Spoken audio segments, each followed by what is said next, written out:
اہل مدینہ میں ایک خاتون وہ رسول اللہ صلی اللہ علیہ وسلم کے سامنے پیش ہوئی اور آ کے انہوں نے اپنے اقرار زنا کیا، مجھ سے ایسی غلطی ہو گئی۔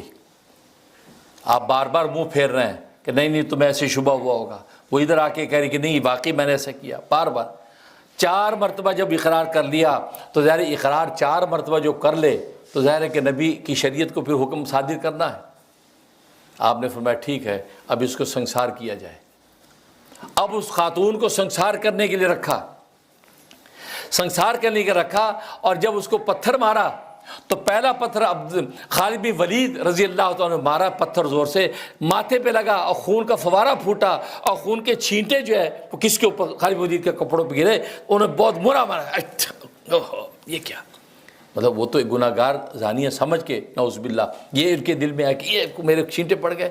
جیسے انہوں نے یہ تاثر ظاہر کیا، رسول اللہ صلی اللہ علیہ وسلم فرمایا اے لوگو سن لو، اس خاتون نے اتنی سچی توبہ کی ہے، اتنی سچی توبہ کی ہے، رب کعبہ کی قسم اگر اہل مدینہ پہ اس کو تقسیم کر دیا جائے سارے اہل مدینہ کی نجات ہو جائے گی، ایسی سچی توبہ کی ہے۔ تو ظاہری عمل بھی وہ اللہ کے لیے، کوئی مکر نہیں ہے، اور حقیقت میں بھی وہ سچی توبہ کرنے کے لیے آئی۔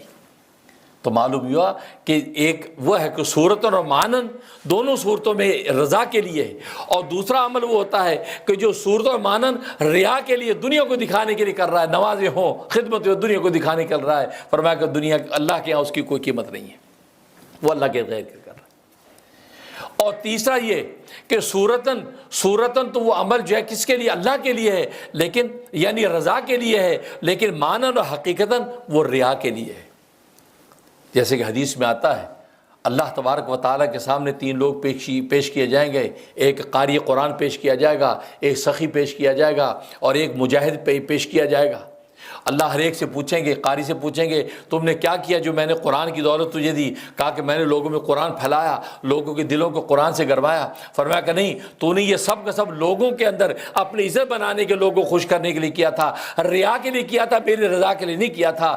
تجھے بہت بڑا قاری دنیا نے مان لیا، بہت بڑا عالم مان لیا، بس وہ تیرا جو نیت تھی پوری ہوگی، میرے پاس تیرے لیے کچھ نہیں ہے۔ فرمایا اس کو اوندے منہ کر کے جہنم میں ڈال دیا جائے گا۔ دیکھو بظاہر عمل دنیا میں وہ اللہ کے لیے کر رہا ہے، اندر سے نیت کچھ اور ہے، تو لہذا اللہ کی نیت کھل گئی۔ ہم تو بڑا عالم فاضل سمجھے، قاری قرآن سمجھ رہے ہیں، لیکن اندر نیت پر فیصلے ہو رہے ہیں۔ دوسرا سخی کو بلایا جائے گا، سخی سے کہا جائے کہ تجھے میں نے مال دیا تھا، تو نے کیا کیا؟ کہا کہ اللہ کے اے رب العزت میں نے مال تیرے راستے میں خرچ کیا، غریبوں کو کھلایا، بیواؤں کو دیا، یتیموں کو بانٹا، میں نے ایسا کیا۔ فرمایا کہ تو نے یہ سب ریا کے لیے کیا، رضا کے لیے نہیں کیا، تو نے اس لیے کیا تھا تاکہ تو لوگ تجھے بڑا سخی کہیں۔ فقط قیل، تجھے بہت بڑا سخی دنیا نے کہہ دیا، لہذا تیری نیت پوری ہوگی، میرے پاس اب تیرے لیے کچھ نہیں ہے۔ فرمایا کہ اس کو بھی اوندے منہ جہنم میں ڈال دیا جائے گا۔ دیکھو صورتاً عمل بڑا جو اللہ کے ہاتھ میں صدقات بانٹ رہا ہے، لیکن اندر نیت اللہ کے لیے نہیں ہے۔ اور تیسری جب وہ اس کو پیش کیا، مجاہد کو پیش کیا جائے گا، کہا کہ تجھے میں نے جسم و جان دی، طاقت دی تھی، تو نے کیا کیا؟ کیا کہ اللہ تیرے راستے میں نے جہاد کیا، میں نے باغیوں کو جو ہے وہ تحقیق کیا، میں نے قتال کیا، میں نے یہ کیا وہ کیا، بڑی آپ رب العزت فرمائے کہ ہاں تو نے یہ سب کچھ کیا، ریا کے لیے کیا، تو نے اس لیے کیا تاکہ لوگ تجھے بڑا بہادر و دلیر کہیں۔ فقط قیل، لوگوں نے کہہ دیا کہ انہ جریر، بڑا بہادر، بڑے مجاہدہ بھی، اس کو تمغہ امتیاز دے دو، اس کا تمغہ فلاں دے دو، بڑے بڑے تمغے تجھے مل گئے، لیکن تو نے اندر سے نیت تیری رضا کی نہیں تھی بلکہ ریا کی تھی، لہذا نتیجہ کیا ہوگا؟ فرمایا اللہ تبارک و تعالیٰ کہیں گے تجھے بڑا مجاہد کہہ دیا، دنیا میں تجھے بدلہ مل گیا، میرے پاس کچھ نہیں، اوندے منہ جہنم میں ڈال دیا جائے گا۔